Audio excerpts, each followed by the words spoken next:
Good morning, Dave Noble. How are you? I'm okay. I had to think about that. Yeah, Uh, sorry, I went straight in. I didn't do a welcome to the Velvet Revolution. Oh, there you go. I've done that now.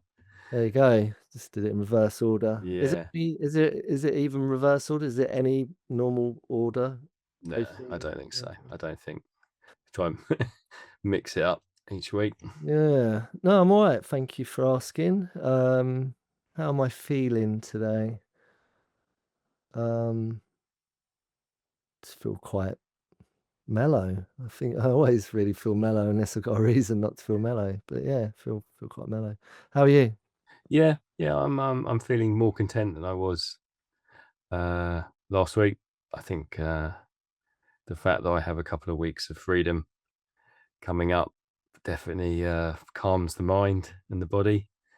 So yeah, and just yeah, the beautiful sunshine that we're in at the moment as well also helps. So Oh God, for us Brits especially, yeah, anyone that knows, anyone that's in England or Britain, Great Britain or this part of where we are, anyone we we just crave this weather, man. I mean, it's so beautiful. It's such a game changer when it comes, right? yeah, to go from grey to blue is so powerful, and Hmm. just a bit of warmth yesterday. To Oh, be able to sit outside and yeah, feel the warmth. It was really lovely. yeah, loving it. And your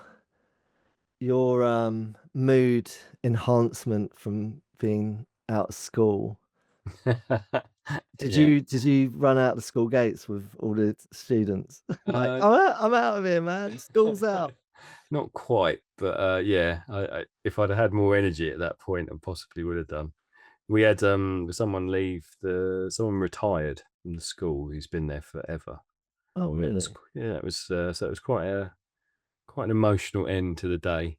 It was really, yeah, really moving. To The kids were really lovely, and yeah, she was very moved Yeah. by their actions, and it was just, yeah, it was a nice end to the term. Yep. The level of compassion, empathy, for these young mavericks, the students that you have in your um school, if that's the right term for it, Yeah, school, yeah, yeah. um, are probably at the other end of the spectrum of being in touch with it, right? They're really dialed into that, aren't they? Although they might not appear to be, they are because they're really, in my opinion. Yeah, I think you're totally right. It's a really strange one when you've come from homes where things are not uh, okay. I'm just Mm. trying to work out what the right way of saying this without Yeah. offending people. But families where there's a lot of turbulence and a lot of trauma, Mm. um, and you just, I think you become a natural empath. Mm. So, and some kids are really conscious of that, and some kids aren't, but they are on high alert all the time as to how are Yeah. you feeling? What am I safe here? What are you going to do? Yeah. And it's incredible. Sometimes I've had staff, they've something dreadful's happened in their private lives, and they're just sort of, this kid that on the whole swears their head off at them and tells them to do one, and I'm not going to do any learning, and will just turn around and say, "Are you okay? You don't seem right today." And they get it without knowing, Yeah. and it's how much that gets buried as they get older, as they don't want to know. Yeah. Yeah. Yeah. Yeah. Totally love it. All right. Well, what episode are we on? We're on episode 5, and today it's the letter E. And E. you've just brought empathy in, which I can just see on my screen at the bottom of the E's. I haven't. Yeah, let me just see if I bring the whole list up. I'm not got it in front of me. I'm just can't be asked to look at it if I'm honest. Um, Oh, there's not as many as I thought it might be. So we've there's got, probably I feel like there's more to add. And I always say this, as this goes on, if people can be asked to even participate in throwing some different options in because I really want to cover as much as we can in the time that we're going to do working on these. Mm. So, open to suggestions, people. What we got? We've got escapism, egotistical, empathy, enable, evasive, envy, erratic, elated, exaggerate, excessive, embarrassed, elusive, expectations, euphoric, and esteem.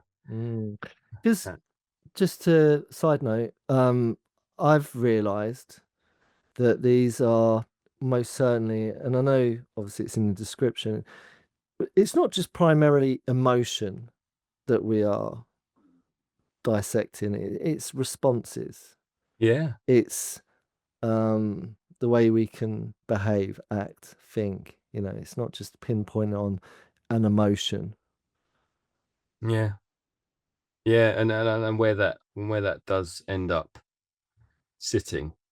Uh, Yeah, and how it where, manifests and yeah, how it ha- mutates. how the human experience is felt, because so often it is just there's a non-registering there's a non-registering of what's actually happening, and Mm. just trying to pinpoint it. I Well, am oh I- I'm moving towards empathy, because nah. you've already mentioned it. I don't know if that was some sort of subconscious Jedi mind trick from you. I wasn't planting a seed. I don't know. I don't think if I it's not my turn to choose. But honestly, if it was, I would definitely not choose empathy because I feel like I've done it to death. Okay. But you know, it's not my turn. It's up to you. I I'm mean, not trying to coerce you into making a decision. I mean, I think euphoric would be the emotion I had walking out of school on Friday. Um,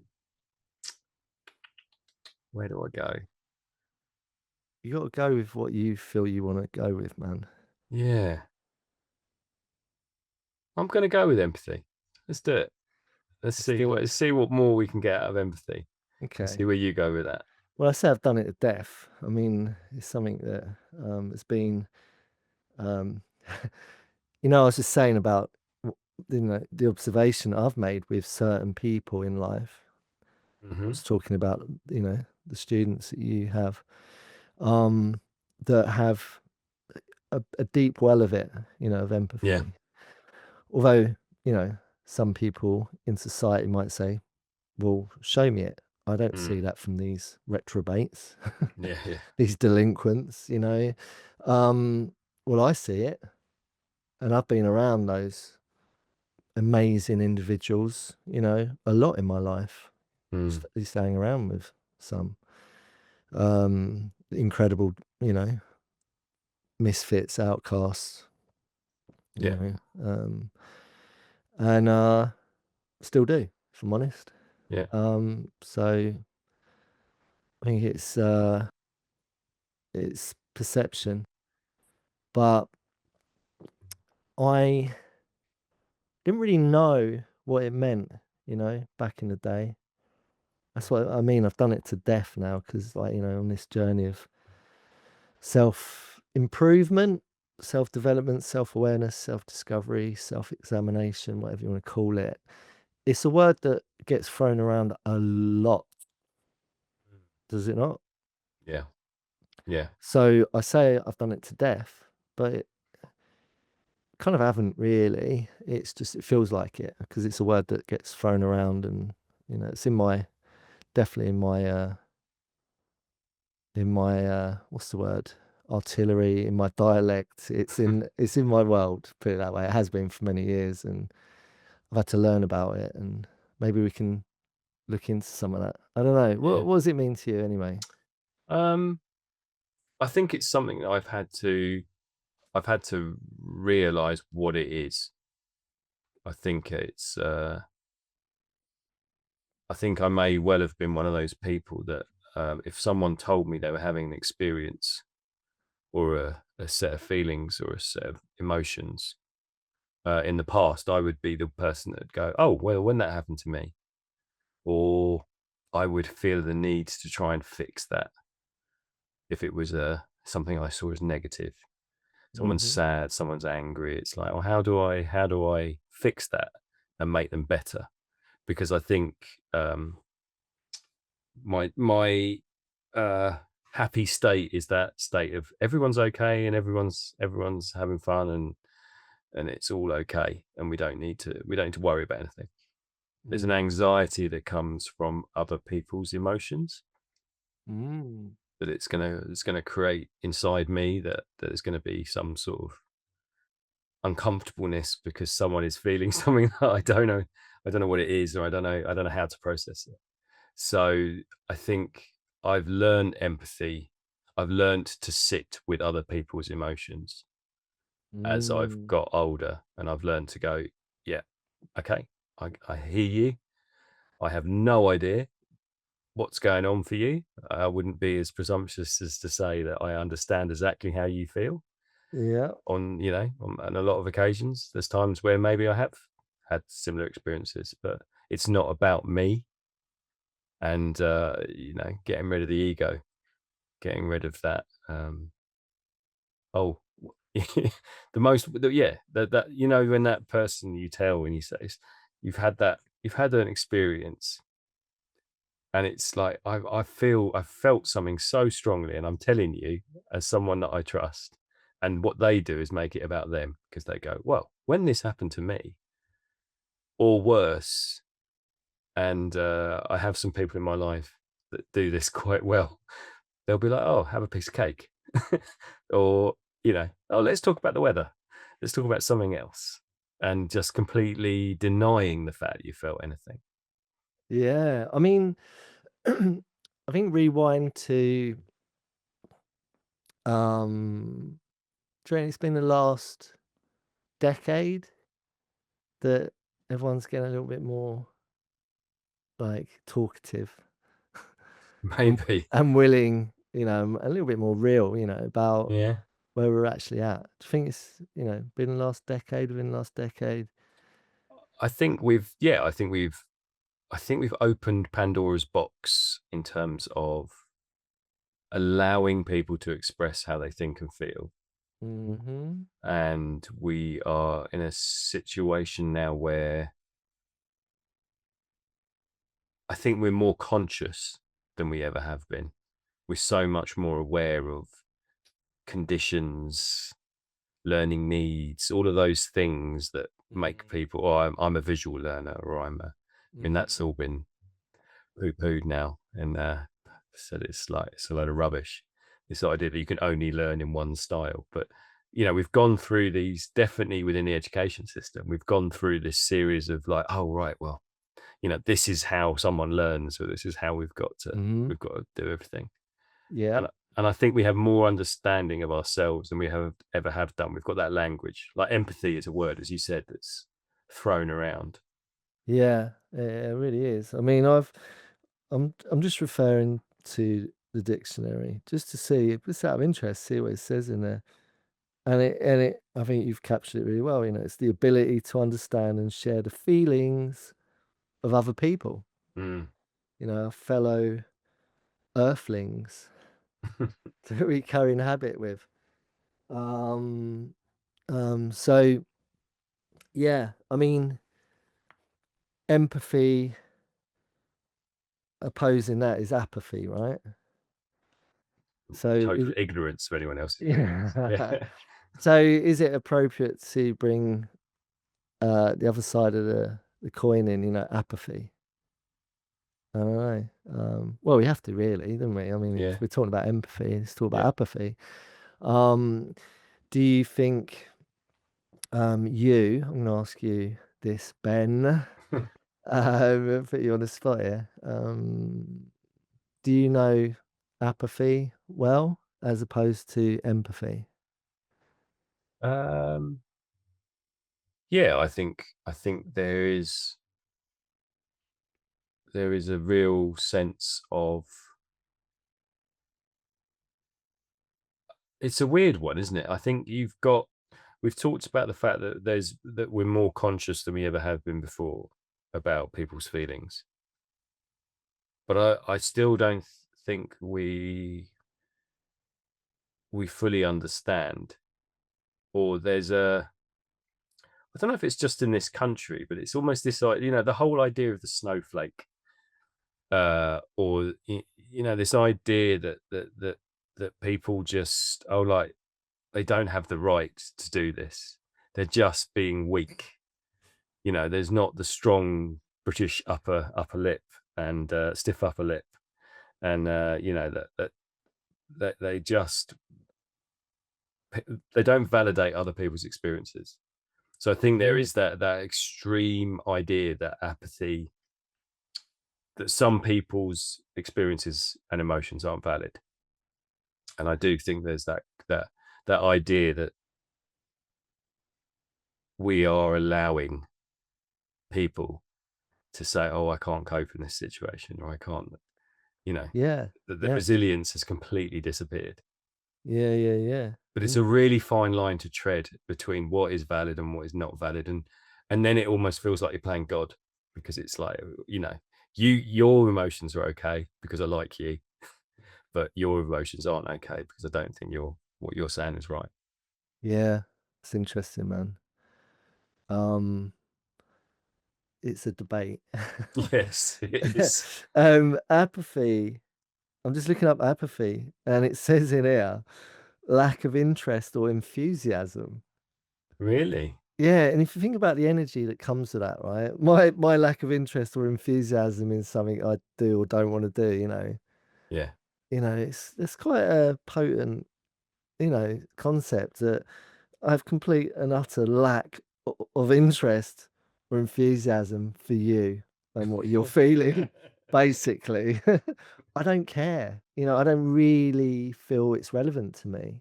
Yeah. And I mean, apathy, it says origin, Greek. I won't try and pronounce it. I mean, it's apathos or something. I don't know. Please correct me if I'm saying that wrong. Um, and that means without feeling, Oh, okay. right? So examples of apathy in life. I mean, I- I'm a deeply sensitive soul. I am, right? Yeah. I'm precious. I am. I'm a little princess. Okay. At heart, I'm emotional, man. Like, and um, but from a young age, I kind of cock blocked that emotion. Don't know if that's the right term. I'm just trying to throw in something to make it sound a bit more fun. But it's the wrong term, But I ultimately put a massive, dam, Yeah. like a dam to my reservoir of emotion, of the capacity that I had of feeling, a deep, deep sense of emotion that I had. I was Yeah. deeply emotional. Um, and one thing leads to another, and life happens, and things don't always go to plan, and you inherit circumstances that you have no power or control over, and that's life. And you get thrown these lessons in life if you choose to, embrace them and grow from them. But from a young age, I didn't have the means really. I always go back to the coordinates. I didn't have the coordinates to really map it out and navigate my way through it. So I did it a different way.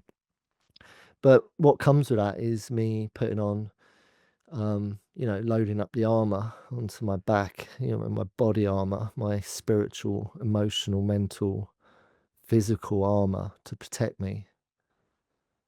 Um, and that reservoir of emotion, that dam, the armor being the dam that sort of prevents that reservoir from flowing, overflowing. It was all bottled up, and didn't go anywhere, and so I never really accessed it. And I guess I did become a little bit unenthusiastic, and and appeared to be maybe apathetic. Yeah. I Uh, think it's a numbness, isn't it? It's a numbness that you know. It's almost like existing from the neck up. Like Mm, these emotions sort of sit within the vessel yeah, of your body, and you choose not to experience yeah. them. Yeah, yeah. It's like a sensation. I write about this. It's I called it a black hole void, impending doom, solar plexus. Fuck you, fuck this, and fuck that feeling that I didn't want to get in touch with Yeah. because I got this sort of like that feeling that I just reeled off. Mm. Where do I place that? What is that feeling, and where is it in my body? And like I say, it's a black hole void, impending doom, solar plexus, sort of fucking hell feeling Yeah. in my being. Um, and I didn't really know what that was, and that can be more traditionally diagnosed as maybe, oh, you just feel a little bit sad, or maybe you're just depressed, or maybe you're just anxious. Yeah. For me, that was just the tip of the iceberg. You know what I mean? There was something far greater that was sort of underlying at the base of it all. I don't know if I'm making sense what I'm saying, but to me it does because I felt it, and I had that all my life, and I didn't know what to do with it. So I guess any sense of getting in touch with that, it was scary. That emotion, that emotional reservoir, vast ocean of emotion I didn't know how to articulate and express. I kind of just cut it off. I just thought, oh, dam it up and, like you say, numb it and not feel. Yeah. So I feel like, um, how do people express apathy if they are showing us a total lack of interest or enthusiasm for one's emotional landscape, and they're being presenting apathy towards you. Oh, oh, you're not being very bloody sympathetic, or you're not being very empathetic or compassionate towards this situation. Do you think it's because they just don't give a fuck, or is it because they've got that deep, vast reservoir of emotion? They've got empathy, they've got that compassion, the ability, they've got it, but they just maybe are scared to get into it because it's not something they're familiar with, because they've done what I did and they've blocked it off, and going there means they've got to get in touch with some raw emotion that they don't yet comprehend. I don't know. Do you know? Am I reading too much into this? I don't know if I'm getting too deep too quick. No, it's interesting in that idea. It's the idea of being empathetic is that you understand someone else's feelings, and I don't know what the word is for understanding your own feelings. I mean, is it just being self-empathetic? Is it just understanding where those emotions sit within yourself? Because, like, I feel we've both started uh, thinking about the fact that I don't want to put words in your mouth, but I mean that numbness, like I know I've existed in my head for years and years and years, and as long as I'm okay and the head's okay, I sort of ignored everything else in terms of emotions, and that meant that when someone else was feeling something, I couldn't do empathy. I couldn't sit in anyone else's feelings because I couldn't sit in my own, Mm, because I would just as I was saying earlier, I just the anxiety, the uncomfortableness in my own body. You know, if 10 years ago, if I'm sitting with you and you're really upset and you're crying, I would just be like, quick, how how can I stop him from crying? This is really awkward and I don't know what to do with it. And might pat your arm or something really, mm, and you hear people sort of say, I don't need your sympathy. mm, And I just want you to, maybe understanding what sympathy is as well, in terms of mm, like just just wanting someone to understand how I'm feeling at this moment in time. And Mm. when you don't understand how you feel, that's really difficult. And Yeah. I I have struggled for years with this idea that I don't know how I feel, and I don't know where or how it affects my body and what it's done to me in terms of me numbing that dam you talk about. It just Mm. means when something happens, Mm. I break. Mm. And it took me a long time to accept that things were wrong. Yeah. Yeah. I would struggle with anxiety. I think, I mean, I know as a kid I had moments where things would happen and I would get really hysterical Yeah. and and that would be the beginning of anxiety. But Yeah. it wasn't probably till my late teens, early 20s, and then I started to actually have proper panic attacks. Yeah. And that was my body going, "You're not processing anything." That's a really good way of putting it. What you just said Yeah. is, yeah. And it wasn't till my late 30s where I accepted I accepted that was how I felt. And then suddenly I could have a handle on my panic. It was like, when you feel this way, Uh, you're not going to die, yeah.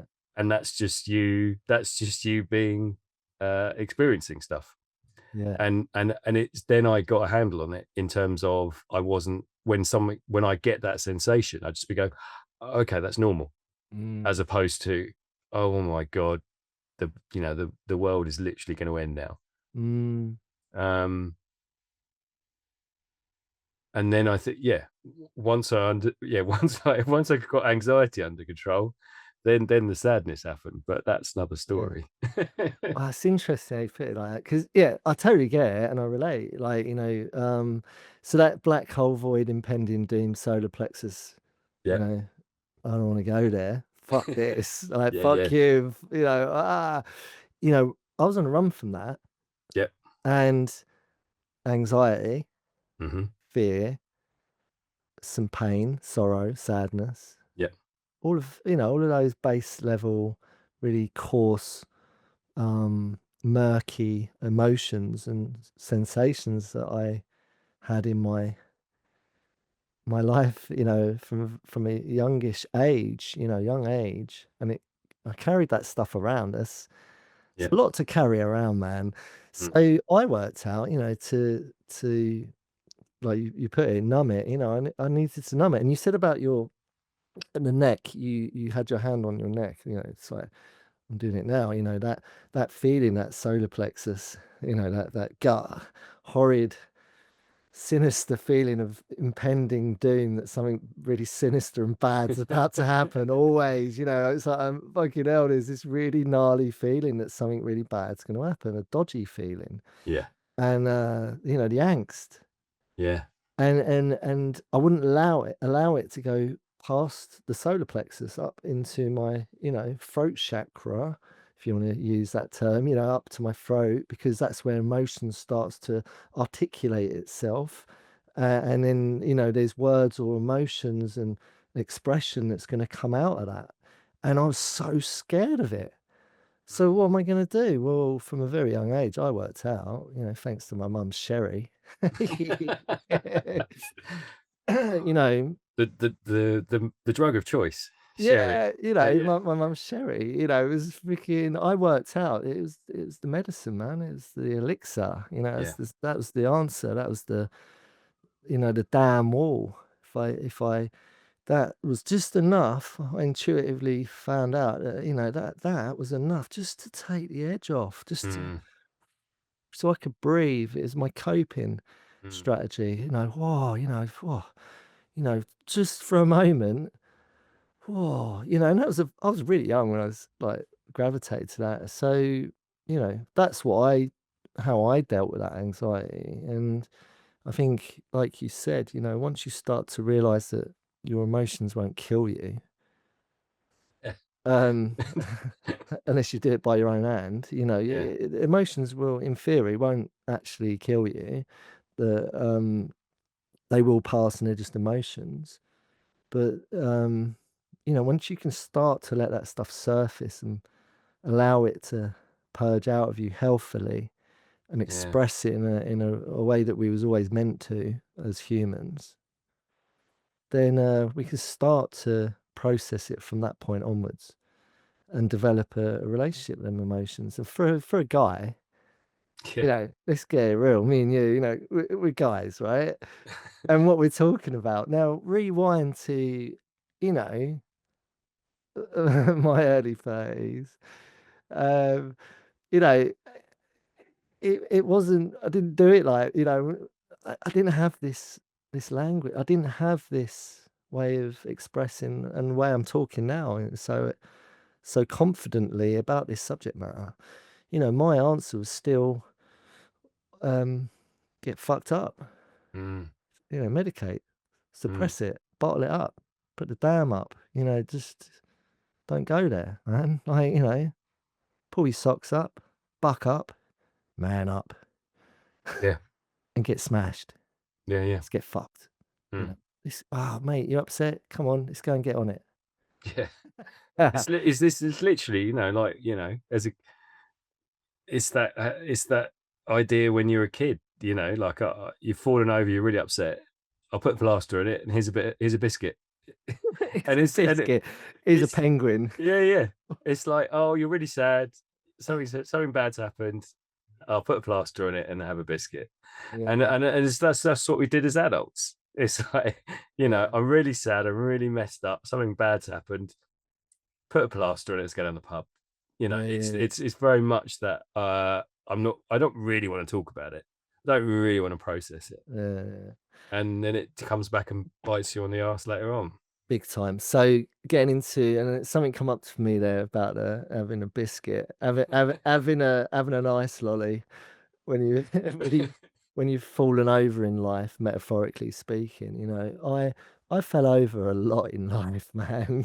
Do you know what I mean? And in so many ways, some of it was self um prophecy. Is that the right word? Self, I Self-fulfilling, yeah. that's the one. Yeah. And some of it, it kind of just happened to me, but I think at the crux of it was all my doing. Accountability. And but yeah, just that falling over, falling down in life. What do we do? What have we been taught? What's the message, And it has improved, just sit with it, it will pass, it's okay. You don't have to act out on it, you know, Mm, go inward, all of that stuff. But we're not there yet, and we're still learning as humans. I feel to really go back in evolution, if you want to call it that, because we're going forward in evolution, but by going forward doesn't mean we're innovating necessarily no, emotionally. I think definitely um, technology wise we're advancing and evolving, but are we as humans? I don't know, um, but yeah, for me it was just going back to basics, back to primal, just sitting with it. 'Cause I yeah, couldn't sit with stuff. I could read off so many examples of where, and I will give you one now, right? For any listeners who want a little example of how I used to deal with stuff. There was a time, I'll go into this real quick, right? I ended up in a wood on my own. It was a beautiful sunny day. I had my suit on. I was doing sales at the time. This is years ago.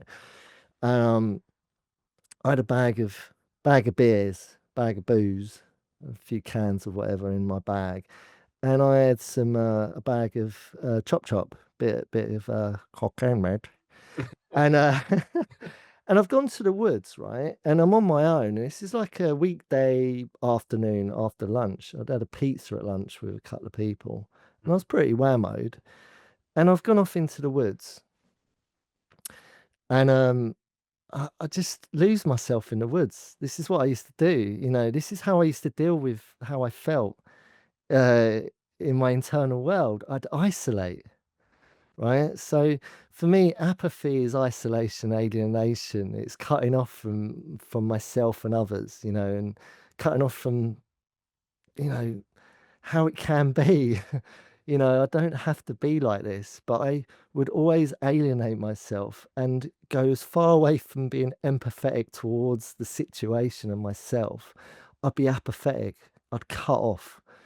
So I go to a wood, right? And I'm on my own, sitting there in my suit, in my bag of booze, and I'm getting on it. I'm having a party for one in the woods, right? And I I end up um trying to cross a river, In your right, suit. in my suit, right. I didn't have the foresight or the presence or consciousness to take my shoes and socks off to navigate getting across the river. There was some pipes going over the river, right? Hmm. Um, there was like three pipes that sort of made like a sort of makeshift bridge going across the river, right? Yeah. So anyway, I got on in my sort of like Italian leather shoes, the Yep. slippy, Slippy soles. Yeah. yeah, and I sort of, very precariously, I'm pretty bent out of shape at this point. I've had a skinful and some chop, and I'm through gritted teeth trying to navigate these pipes. And I end up making a lunge for the riverbank on the other side. And as I'm sort of scullery down the pipes, I sort of fall off and make a half lunge for the riverbank and end up sort of kind of half landing on the bank, half in the river. Yeah. And then I drag myself out and I'm sitting there. This isn't the end of it, right? Okay. Then I sit there feeling very sort of apathetic towards the situation. Hmm. Um, and I decide to get up. And I didn't actually mention that I had my phone off because that's what I used to do, turn my phone off. Anyone that's listening might go, "What the fuck?" But then there might be some little secret squirrels going, "I really relate to this because this is what I do." You didn't. There wasn't like a tribe of you. You didn't bump into any other men in Yeah, suits that smoke.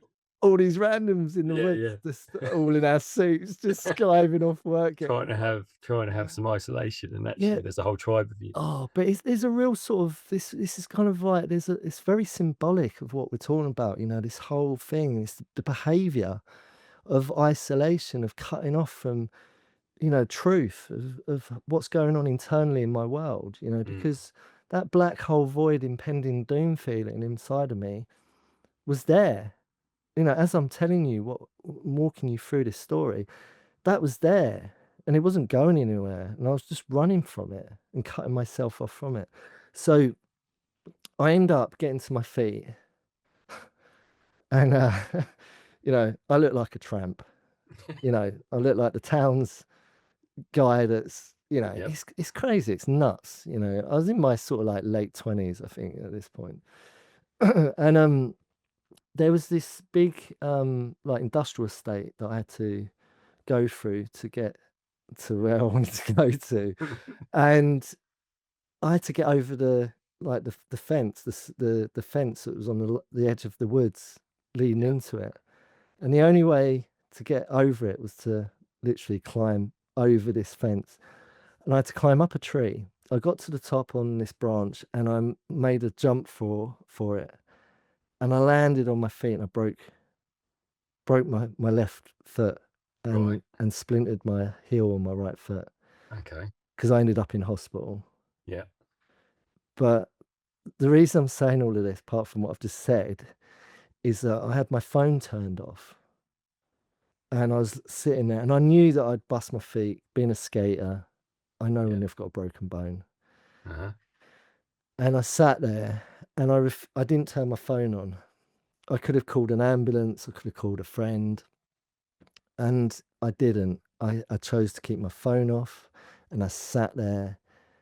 And I think if I remember rightly, I rolled, I did a rollie and I sat there smoking a rollie, thinking, where did it all go wrong? Where did it all go wrong? Poor me. I'm a victim of my demise. I hate myself. And I'm gonna be honest, there's thoughts going swirling around my mind of like, I don't want to be here anymore. I'm tired of this. I don't want to do this. And that what I just described catapulted me, not at that point, but, you know, it was all part of me falling over. And, you know, I guess me rolling a cigarette was having a biscuit, Yeah. you know, or a lollipop.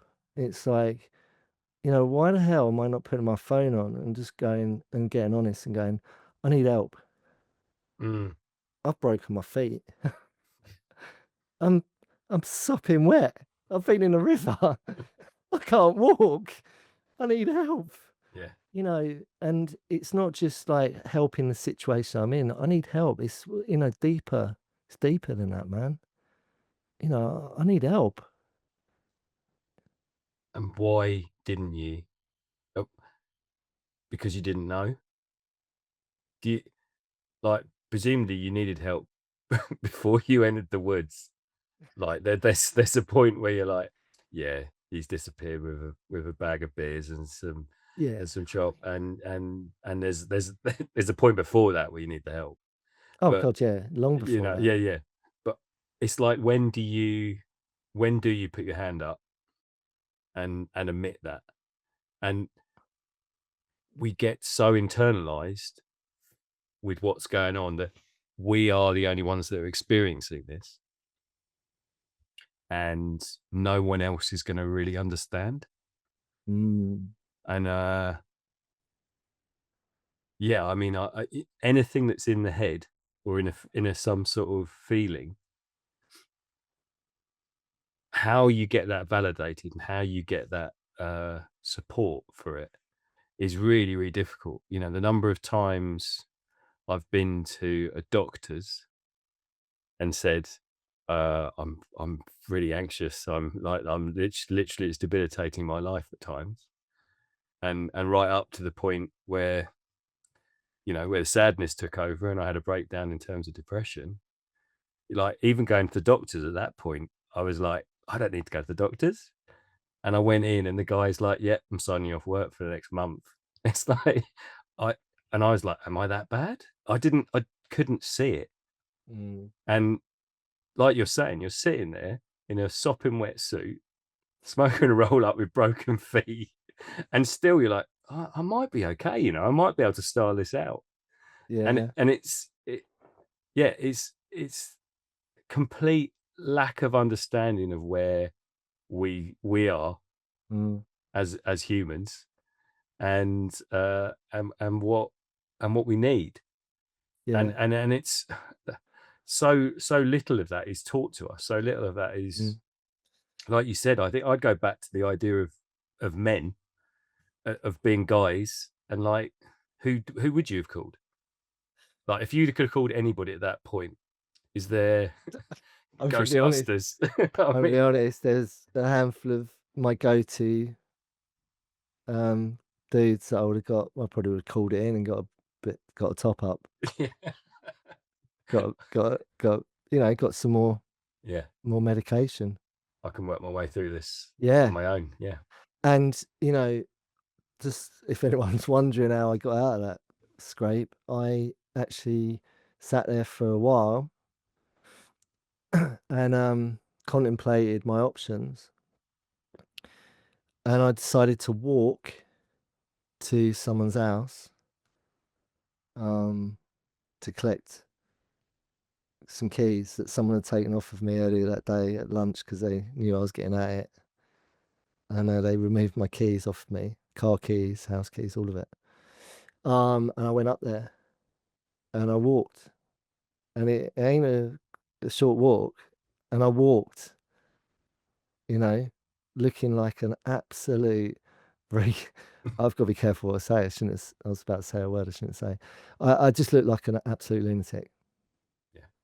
And and in my head, you know, complete disconnect. Because what we're talking about is disconnect. That's why it's relevant to what we're talking about. You know, it's disconnect, complete apathy, complete disconnect from any sense of, you know, my emotional internal world. I've cut it off. I'm disconnected from it. I've no way of being in touch with that stuff and regulating it and managing it and articulating it and, you know, living in a healthy, functional way. At that point in my life, I couldn't do it.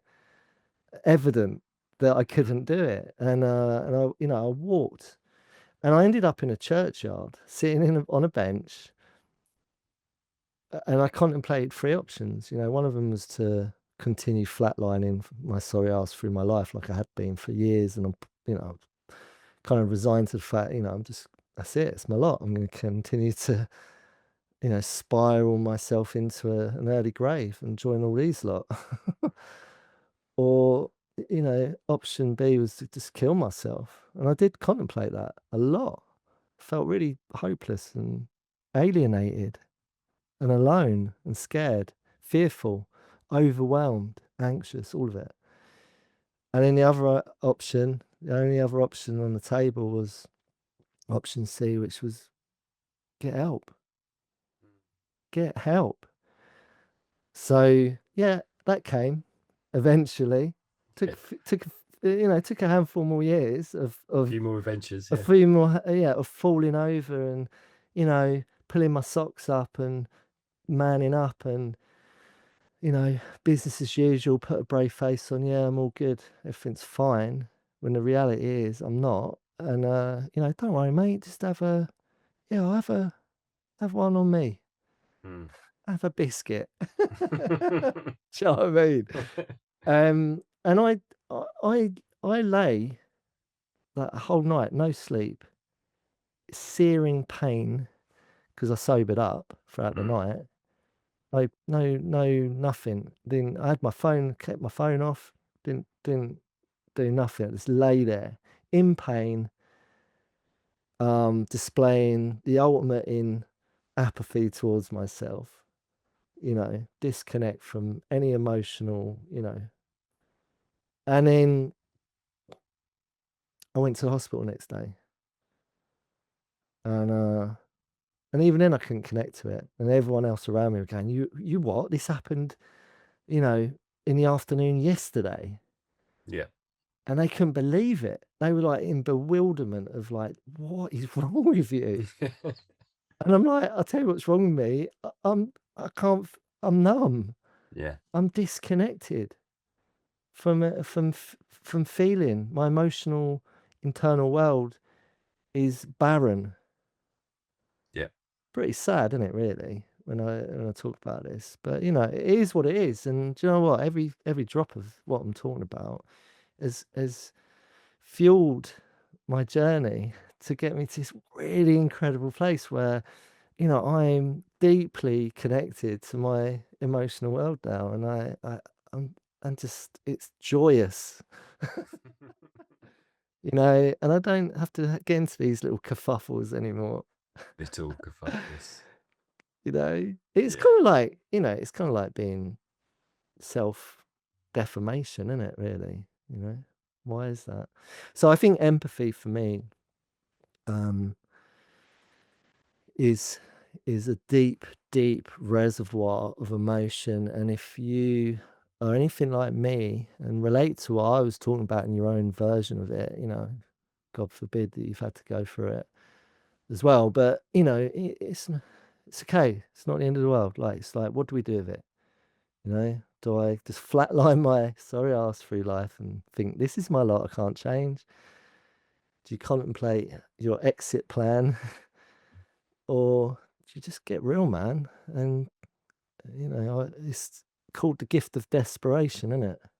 Yeah. Forces you to get in touch with emotions and connect to that, that sense of compassion for yourself. Is compassion the same as empathy, do you feel?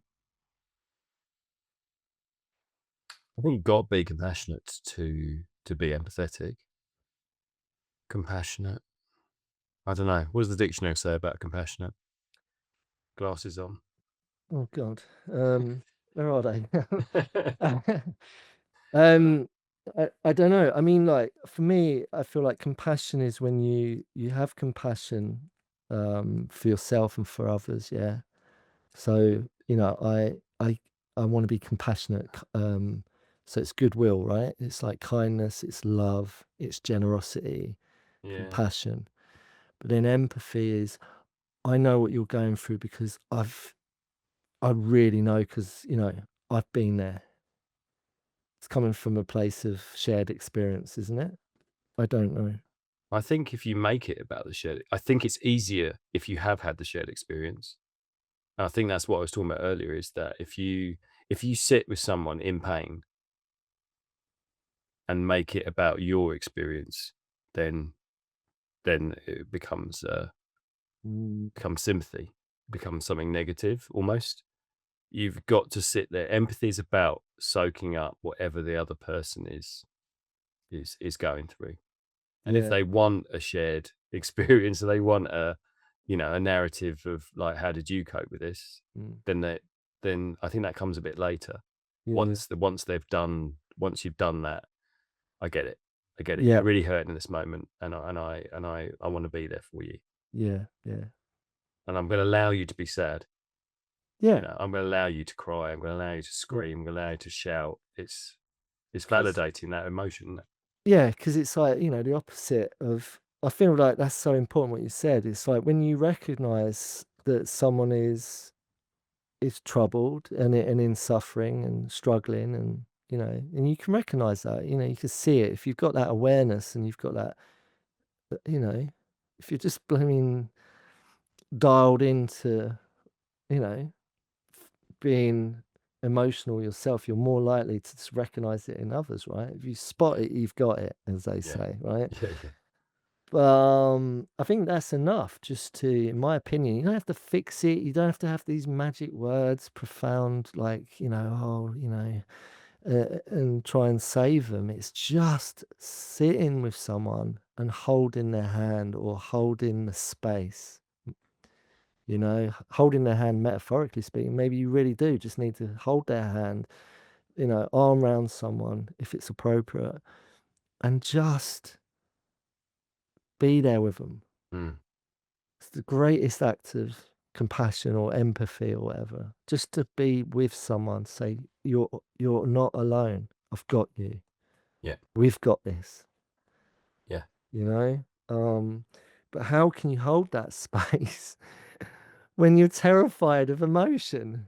yeah. It's like there's an aversion towards emotion because and the dads out there, gonna bring the dads into it. Is any dads listening?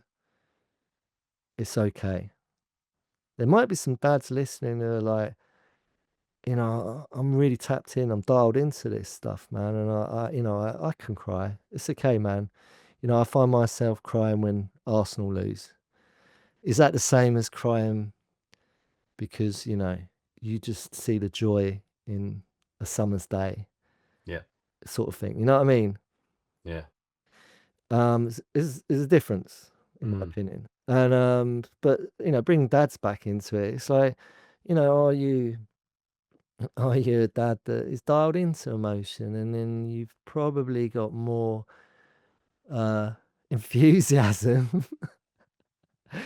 to embrace emotion wherever you go in life, whether it's with your partner or your kids or your mates or yeah, the things you do in your life. Do you embrace emotion? Do we embrace emotion ourselves? Because if we do, we're more likely to just lean into it rather than to go, "Whoa, I don't wanna go there," yeah, yeah, and only you know where you're at with that.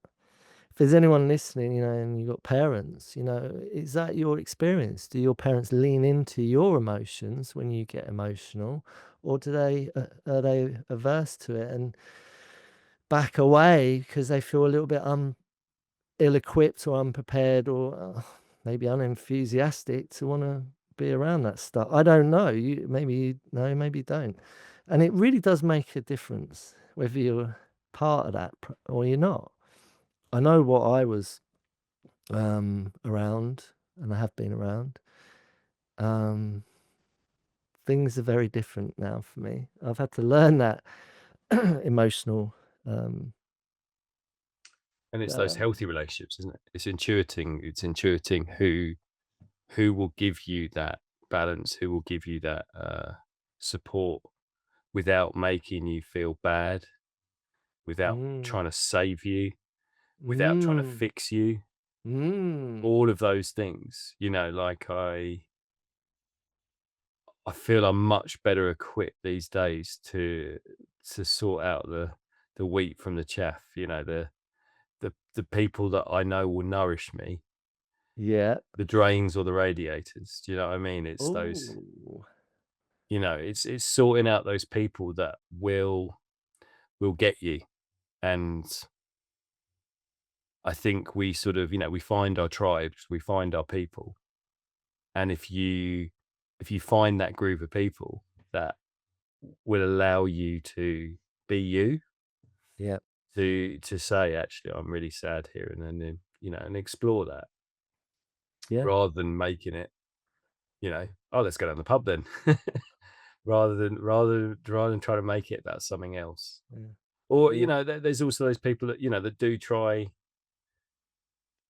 the savior complex, the rescuer Oh man, or the they're drama it's triangle, they're everywhere.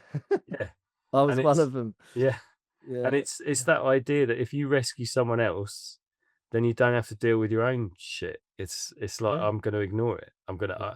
oh, I can make everyone else better because then I don't have to face my own stuff. Oh my God, yeah. I could still get into that drama triangle if I really wanted to. Yeah, You gotta really have your awareness on your A game, and you gotta be doing it in a different way.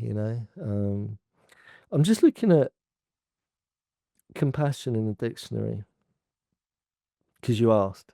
mm, Uh, Sympathetic, pity, pity. and concern for the sufferings of other people.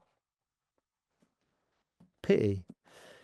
Um, it's a bit of a word, isn't it? Pity. It is has real Sympathetic negative pity. Yeah. connotations. I feel like we've already covered it anyway with the compassion and, empathy feels a lot more. And I started this with, oh no, it's been thrown around a lot.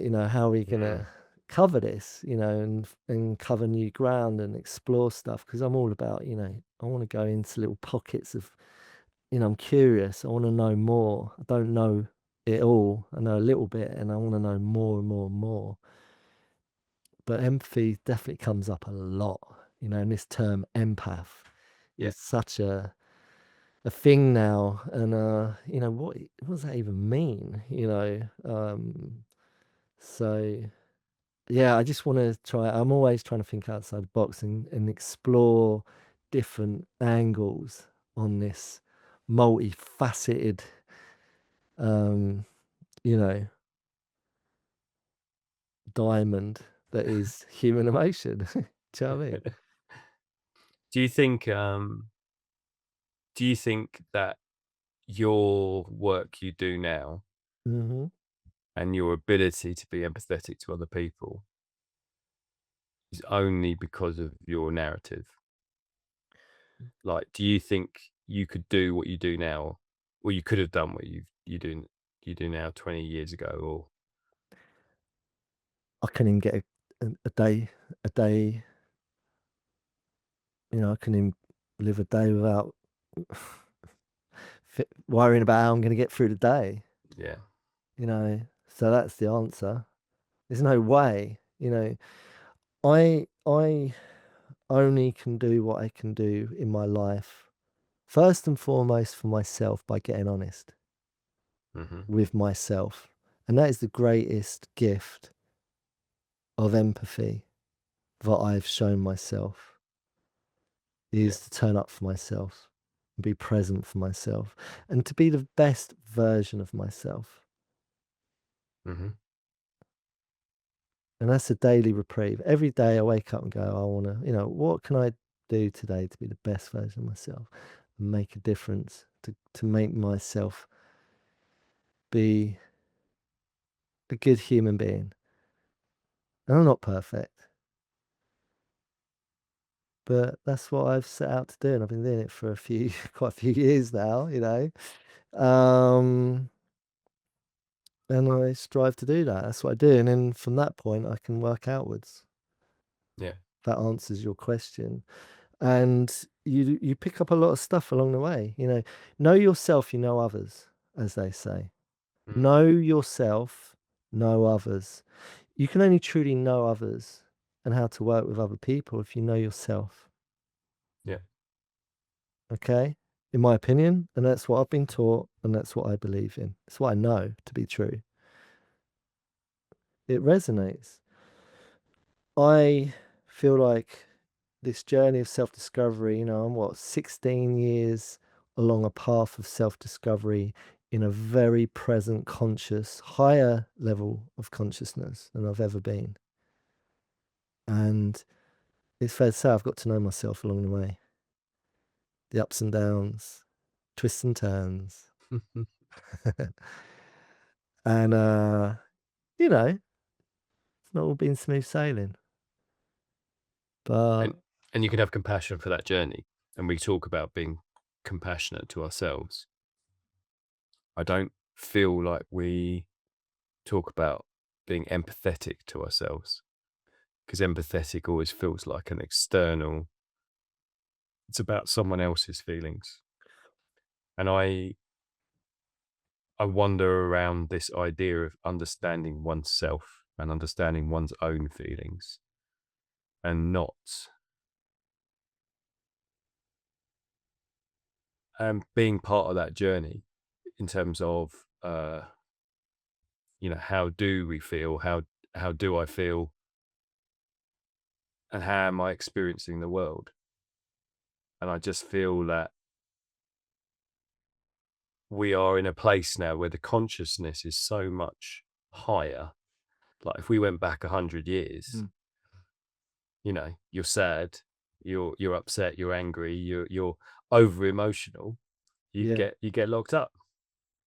yeah, And now we're in a situation where we are looking at a world where, like you said, empathy is a word that's bandied around, is thrown around. It feels like, and definitely in the work that you and I do on a daily basis, but it's probably it's one of the most used words. yeah. Oh, he's such an empath. Yeah. Oh, I'm such an empath.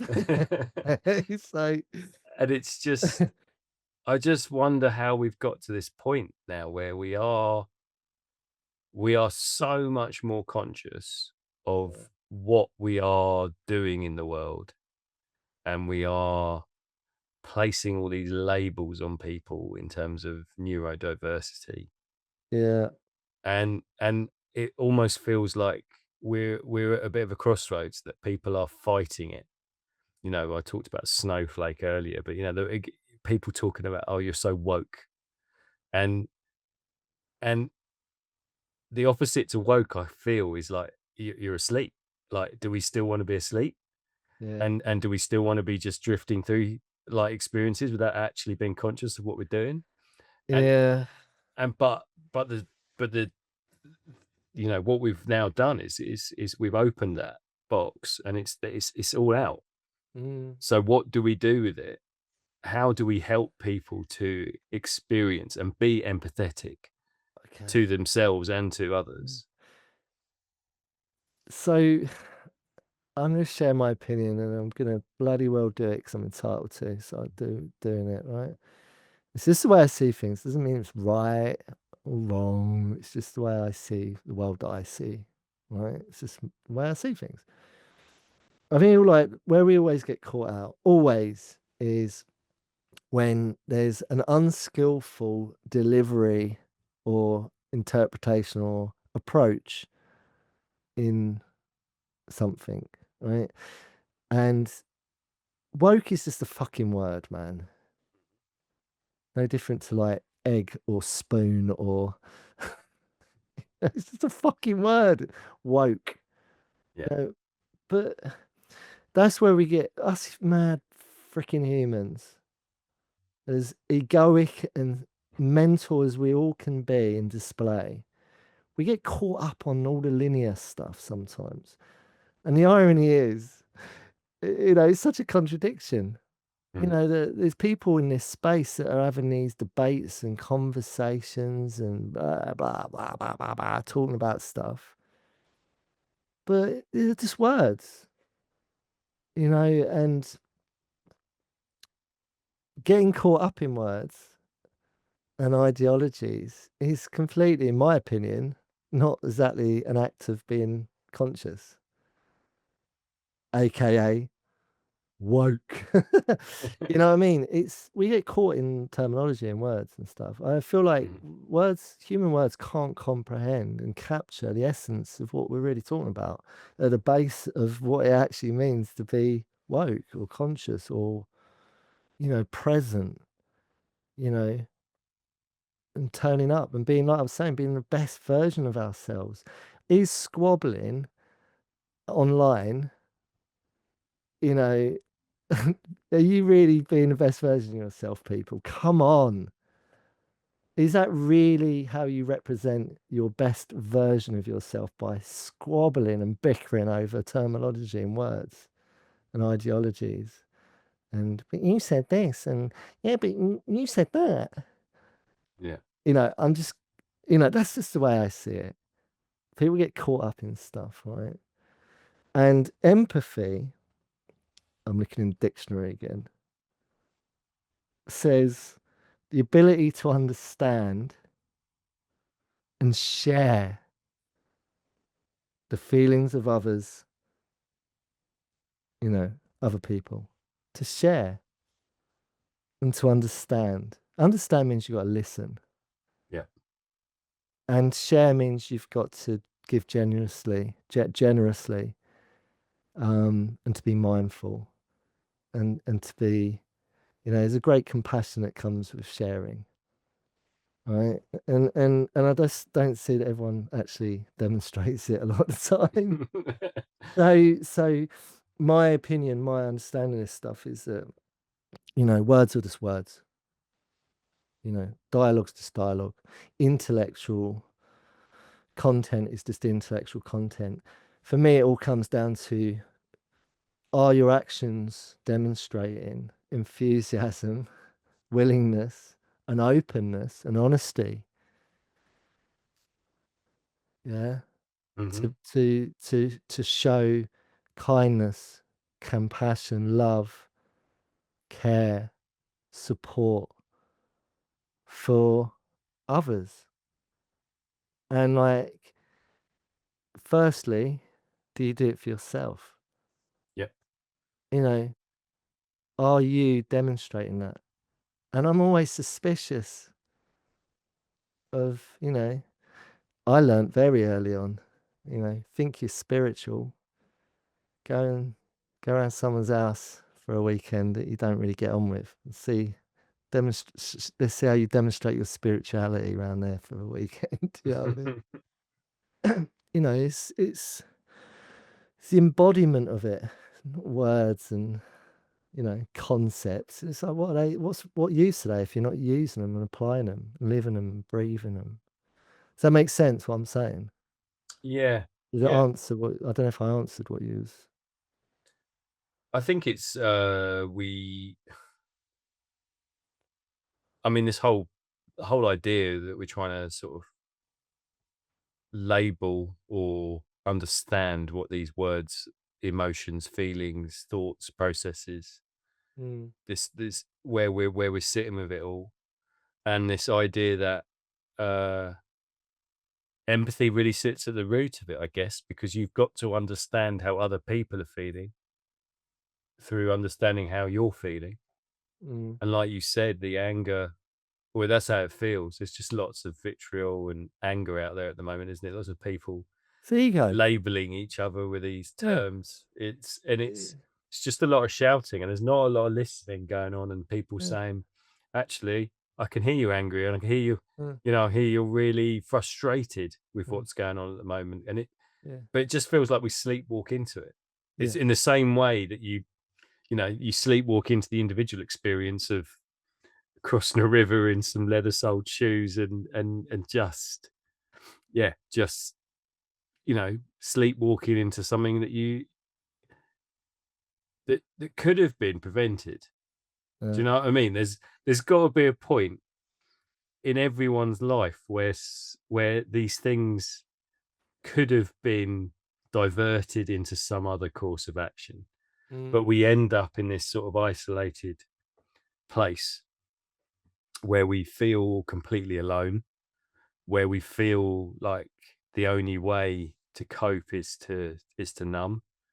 And it's only when it gets to some sort of extremity, I've broken my feet, I've I've collapsed, I can't leave the house, I can't, the anxiety takes over, the sadness takes over, the anger Mm, takes over, I guess. It's only when it gets to extreme and you reach out and you find the help, mm, wherever that help and support is, mm. and you realize, okay, maybe I can get through this. Maybe I am strong enough. But it's 100%. just, I just feel like there's points, there's got to be points earlier. Yeah. Like if we were more skillful, like you said, or we Mhm. were taught those skills at an earlier age, then we wouldn't be who we are now. We'd have had a different narrative, a different experience. Yeah. But it feels like it might have been a healthier one. 100%. Yeah, I concur. Love what you just said. And I think that's where this idea of empathy at the moment is. It's like the work that you and I are doing is because we have a level of empathy that's sort of, it's got up to 11, it's like we've gone through what we've gone through, Mhm. and we've ended up working with the people we work with because of Mm. what we, because of all that. It's a circle, but it just feels outside of that. And in terms of what we're trying to do in terms of speaking about emotions and where they sit and how we understand them, Yeah. that the world at the moment feels like it's burning and people are just raging and not listening and not being empathetic to each other's experiences. It's Exactly. okay for you to have a different perspective to me. Mm. That doesn't mean I need to metaphorically shoot you in the head. It's that's how it feels. It's just Yeah. like, it's just really, really bleak in that sense of, like, we know empathy. We know that people are experiencing extreme emotions. We Mm. know we've let it out. So then what do we do with it? What do we Mm. do with the human experience that isn't just screaming and shouting at each other on social media? So I feel that it's like what's come up for me is appreciation, gratitude. So for me, when I talked about that, um, me being in the woods, ending up in a river, broken feet, that disconnect, I had no sense of appreciation or gratitude in my life at that point. Mhm, I was stripped of it. I just didn't have it. mhm, No sense. There was no sense of joy in my life. Just pain and sorrow and sadness and confusion and frustration and anger, rage. And, I've done the self examination of the why, and of course, there's a lot of factors there. But, when you turn inward, so meeting yourself with love and kindness and compassion, empathy, when you have empathy, you have appreciation and gratitude. When you have gratitude and appreciation, you have empathy, you have all the good qualities. And I had to learn how to do that. Meeting your suffering with hatred and division, and mhm. disconnect and dissociation and indifference is not what it's about. That led to me breaking my feet and fucking looking like a tramp in a river, in the woods on my own, taking drugs Yeah, because I couldn't function, right? So I know this well, which is why I'm qualified to talk about it. It's why I'm qualified to bloody help other people who, like me, suffer too, right? And I can shine a light on it and say, look, there's a different way to do it if you want it. yeah. So what I had to learn to do is meet that suffering with patience, tolerance, kindness, compassion, love, all the good stuff. That's a massive undertaking. That's why not a lot of people do it. That's why we choose to just numb it out. Not going to go there. Too overwhelming. I'm in too deep. But you know, it's a appreciation's a big component. It's Yeah. quite a significant, and I think online, I will go straight into the online space because when you're talking about everything, about what's going on in the world, I just think the online space. Yeah. Because I'm not on the online space. I haven't got a social media account. I don't have that presence. I don't look at that stuff. I'm just not on it. But I know too much. It bleeds out into I know about it because of Mm. everyone I know who's on it is, telling me stuff. And from what I can hear, is everyone is just like setting light to each other, like you saying. Metaphorically speaking, everyone's just torching everyone Mm. in hatred and discontent and indifference and all of the lower levels of human um, emotions and behaviors, it just all feels a bit murky and a bit grimy and a bit dysfunctional and toxic and polluted and scuzzy. It just feels like we're in a like ultimately it feels like we're all alone until we realize we're not, until Mm. we realize there's a shared experience.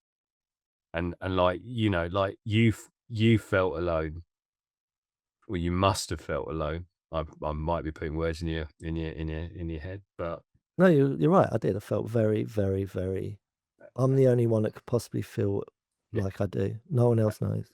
And it's like the human experience is shared. We all there will be someone that has done what you've done. There will be some, and this is how I feel is at the moment we are sitting in a place where everyone wants to run away to the woods. Everyone wants to just go and be, on their own in a cabin and shut the world out. And actually we need to do the opposite where it's like all this empathy, that's sitting in everyone is actually that needs to be coming together, and we do need to form communities of people that do understand what's happening and do come together and do understand that what you're feeling is natural. And it just feels like we are being pushed further and further apart Mm, rather than actually thinking, no, if we come together we're stronger. Like, that once you did reach out, however many however many experiences or adventures you went on, it took before you finally said, actually, no, I might need to talk to someone else. it got a lot worse before. Yeah, It got really sinister before it got better. but Yeah, yeah, that's no, what we all do, though, isn't it? We wait exactly. until it's like rock bottom, Mhm, and we have to find that rock bottom before we go, actually, I don't want to be down here, I want to work my way back up.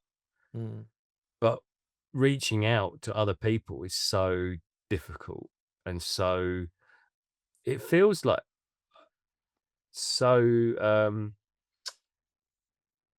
counterintuitive almost to the human experience. mm, And I don't know whether that's, it's that's I don't want to speak for everyone, but like there's lots of people that feel alone.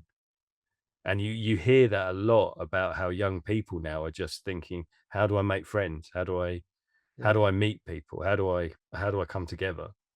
Mm.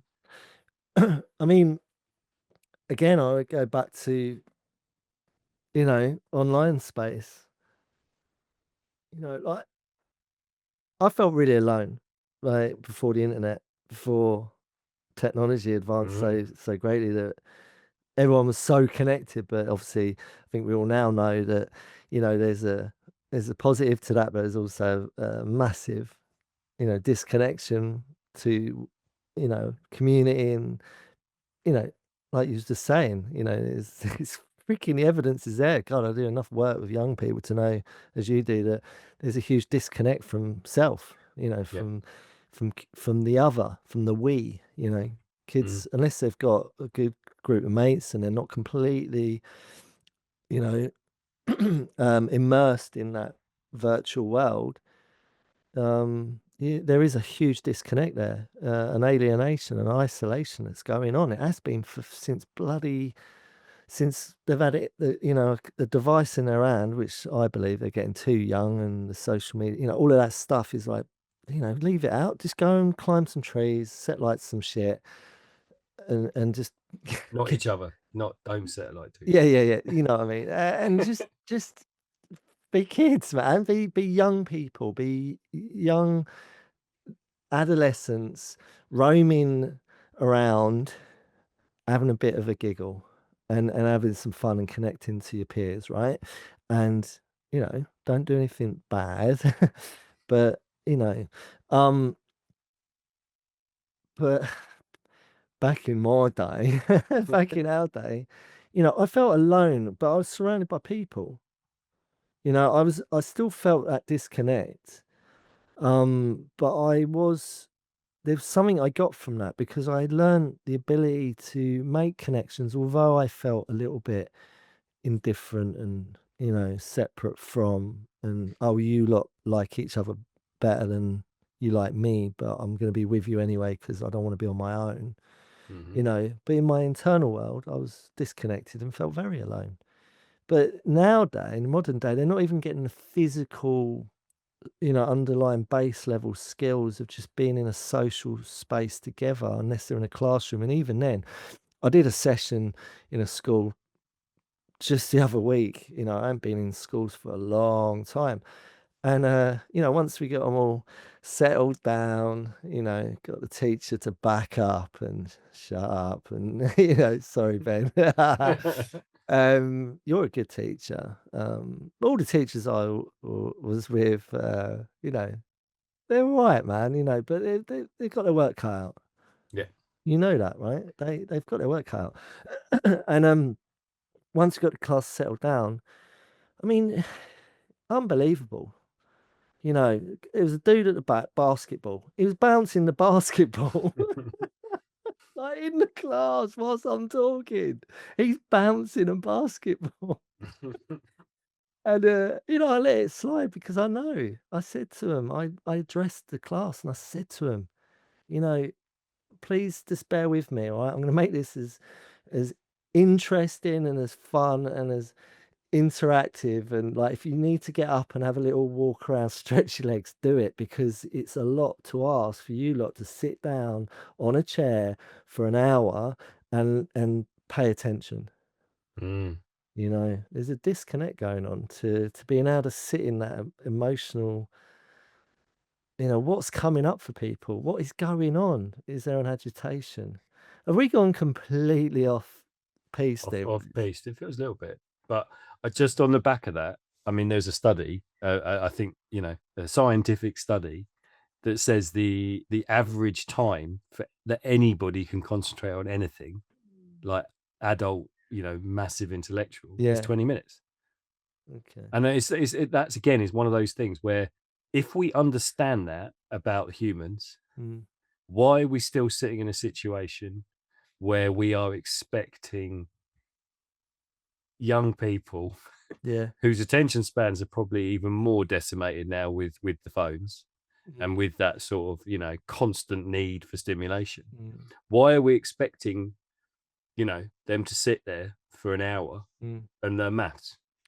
Well, so look, I was saying have we gone off piece, but it wasn't, because what I was saying, the reason I was saying it is because of what I just said. Is I understand. What does it say about empathy? Understand, um, Someone and else's share, feelings. and share. Yeah, yeah. I'm in touch with. I think it's about being in touch with reality, and being really connected to that, and that's what I was doing. And the system, whether it's a school classroom, your workplace, or just society in general, the blooming global framework that we're all trying to freaking make sense of because it's so batshit crazy at the moment, is that we all, on a base level, inherently know that this isn't how we're meant to be living, Yeah. in my opinion. I'm not alone here. People, please help me out. I am not alone. We are not meant to be living in this framework. It's really peculiar. Is probably the most mildest, calmest, kindest word I can use. Right? It's a peculiar situation that we are all trying to navigate. And is it any wonder that we're all just spewing out sideways and demonstrating certain behaviors and actions and reactions and emotions that we are, it's reactive. Is it Now, almost that we've become so empathetic and so understanding of the human condition? We know what we're doing is wrong, but we're still doing it. We're sleepwalking into it. Like, we are asleep at, so I've heard someone say, sorry, just to yeah, quickly butt in. So someone said we used to be on a slow train going across the countryside, taking our time, looking out the window, yeah, enjoying the journey and just really taking it easy. It's a really pleasant ride. It didn't feel very, you know, discombobulating. It was just a really pleasant ride. Now we're on a fucking bullet train, hurtling across the countryside, and the driver's fallen asleep at the wheel. Now, I heard someone say that, so it's not me saying that, someone else has said that, and it's such a great fucking way of putting it. yeah. We've fallen asleep at the wheel, and this bullet train is hurtling us towards the cliff edge. So unless someone pulls the emergency cord to stop the train, unless we collectively come together and revolt against this train taking us to the cliff edge, like it's nothing's going to change. I should have never bought a fucking ticket. Yeah, yeah, yeah. I We didn't. shouldn't I have didn't. gone train. I didn't ask to be on this fucking train, man. Yeah, yeah. So, what do we do about it? Do we all? Do you know what? Do we? Do we get up off our seat and wake the fuck up? Because we're not looking out the window. No. We're too busy looking down on our freaking like a square device that's just distracting us from looking out the window, going, "Oh fuck, we've been flying across. We're out of control here." Mm, Right? So, firstly, I need to get off of that, which obviously I have, right? So it's like, okay, well, look, I'm now aware I'm on this train and it's hurtling, and I'm not alone here. There's other people that are gonna be like, yeah, I know, I totally get it. So we're all sort of looking at each other going, fuck, shit. And then what do we do with that? What is the skillful approach to, do we try and wake everyone else up and collectively try and all just save everyone and stop the train, or do we just rally around, go right? Let's try and wake some people up, but they don't want to be woken up. They're too big. They're like, fuck off! I'm playing fucking Mario Kart. Or something." You know what I mean. Use an example. I'm fucking just about to buy something. I'm fucking on. So um, I'm too busy watching episode 3 or something, or yeah, yeah. it's that, right? Or do we just go, well, look, everyone's just happy being asleep, right? And using the terminology, I've woke the fuck up. Yeah. I'm really present. I can see what's going on. So what am I going to do with that? Well, look, I'm going to try and help some people. Now, if they don't want to join me in being more aware and doing things in a different way, maybe getting off the train, then that's up to them, innit? It's not my job to go around saving everyone. I've just got to try and help those that I can. And for me, it's about maybe just getting off the train somehow whilst it's hurtling. I mean, is that possible? I mean, I feel like I have. I'm off the train, mate. I'm not on the bullet train. I've got back on I'm on the other one, the steam Slow engine. one, the steam engine. Yeah. The one with the two handles with the guy either side. That's what I'm picturing. Yeah, I'm actually doing that. Yeah, yeah. I think that partly is what we're doing as individuals.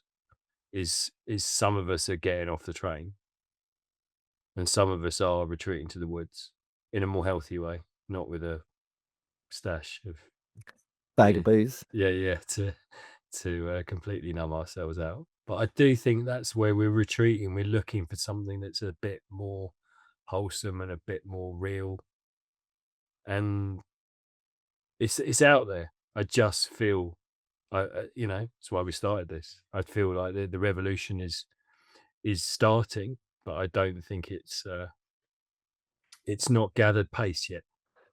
Oh man, we're a long way away. Mm, That bullet train is now electric, so it yeah, ain't gonna run out of fuel. nope. It's just gonna keep going Yeah, until it just falls off the cliff or implodes, yeah, and it will take down anyone that's not present enough to, um, you know, do it a different way. So that's just a way of looking at it, but I feel like it really resonates to me that mm, really when someone said that about that bullet train analogy, I was like, wow, that's a really good one. That's why I yeah, just dropped it in.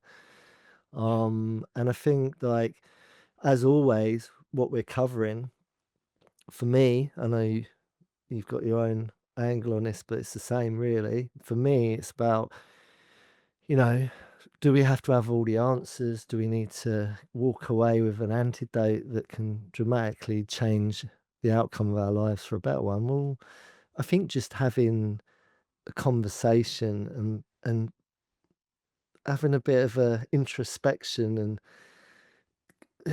reflecting on and contemplating, how does this relate to me? For me, my experience is whenever I've had those conversations and I've studied what I'm talking about and I've gone mhm, away and just, go for a walk and just regurgitate, let it bubble, let it percolate, let it digest. I might have a little bit of a aha moment and go, yeah, that's landed with me, even if it was just one little tiny minute thing, which could on a trajectory cause, you know, a profound change in direction for you. For me, that's why I'm doing this. yeah. I think it's literally the butterfly flapping its wings. It's you can affect you, and you can affect your immediate community, and it's about finding those people. We've as as we said right at the beginning, in terms of the word empathy, it feels like everyone that we work with and deal with is using that word all the time. So there's people out there that are doing it, but it's about more of those people coming together and helping each other out Mm, with a level of skill. I know we go back to this a lot. This, being skillful in yourself, mm. skillful with your own emotions, so that you can support and help other people with theirs. Yeah, yeah, Yeah. yeah. I mean, that's the takeaway. Um, I feel like for me, disconnect versus reconnection is a part of it. I feel like appreciation and gratitude versus um, feeling hopeless and frustrated and you know, I feel like truth versus denial. There's so many crossovers. It all just interlinks into everything. It all comes back to the same thing. It's just, you know, where am I at? Honestly, take my mask off, get past the bullshit that I tell myself that everything's cool. If I'm complacent and I'm, you know, got an issue with something in my life, what's my part in it? And what can I do to change that for the Mm. better, for a better outcome? And just being honest with that and having a look, doing a little bit of introspection and getting real. That's it. That's it for Yeah. me. Yeah, I totally agree. I totally agree. I think that's a good place to get to. I think that's the ending. Is that the Yeah, end? I think it might be. How do you feel? Do you feel like that was where it was going to go? No, I never know where it's going to go. That's why I love doing this. um, yeah, no, it's come to it's come to a place of understanding, and yeah, I like where we ended up. I Mm, like where we ended up. I think it's where we're at as a society at the moment. I think the understanding is there. I think people know, people mm, get it. It's just how they can mm. uh, make it make it happen. Yeah. And I think that's is it's not, you know, I'm not talking. We've never talked about a revolution where we're out burning cars Totally not. and rioting, but it's about a revolution within yourself and within your community in Yeah, terms of forging a community. yeah. Off the top of my head, empathy in the dictionary said something along the lines of understanding and sharing Yep. with our fellow inhabitants of this earth. Yeah. You know, And there's not uh, enough of that at the moment. yeah, Quite clearly not enough. yeah, yeah, yeah, yeah. Okay, then, Mr. Rice.